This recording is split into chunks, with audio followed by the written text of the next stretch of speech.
When I was 14 years old, I had a dream. The dream was really not a dream, but you know how you dream, but it's like an experience, and you wake up knowing, I just experienced something. So in the dream, it was myself and one other person sitting across from me, who at that time I thought was Jesus. And what I realized was actually one of the spirit guides. And so they kept saying to me in the dream, you are going to do those things that other avatars have done. You're going to do readings, you're going to do healing work, you're going to help people create miracles, basically. And they said, but you have to commit to doing it and you have to say yes. And I'm like, well, I'll think about it. No, you need to say yes. Nah, ask me again later. You've got to say yes. I don't know if I want to do it. And it was back and forth like this until I literally sat up in the bed and I went, yes, get off my back. I'll do it. Just leave me alone. And when I said that, everything inside of me went, oh, shoot, you just committed to something. Don't know what you committed to, but you committed to something. Well, of course, I wasn't going to tell anybody about the dream because they would have thought I was crazy. But as time went on, I really did get more engaged in the sex, the drugs, the rock and roll. Of course, I was part of the 60s and 70s era, but also there were some other circumstances in my life that took place that had me really just not loving myself and finding these other escape routes, which was through sex, drugs, rock and roll.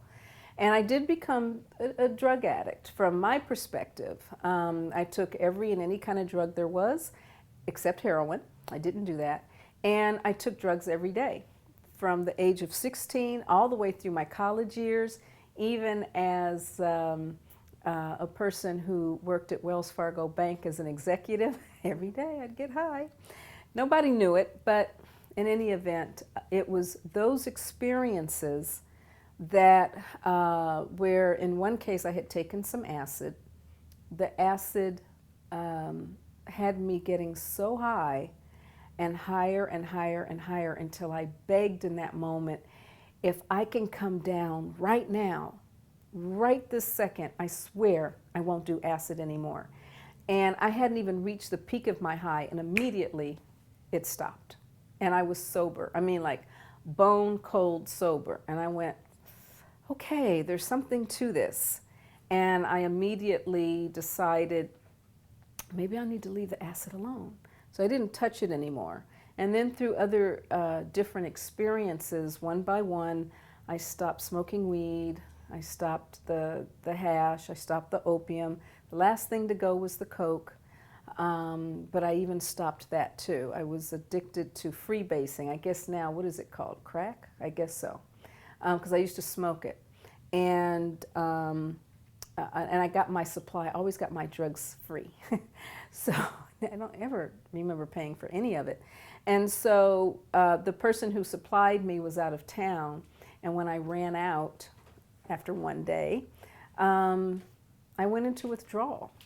And I went through that withdrawal on my own. I called in sick, said I had the flu for about a week, and at the end of the week, I no longer did any form of drugs. I soon after that quit smoking. I ended up doing a food fast, and I ended up becoming celibate. And at that point in time, I knew that it was time for me to start turning some things around. And my spiritual teacher walked into the bank where I worked, and he offered some free tickets for readings and classes, and I got a reading. And that was part of the beginning of the journey.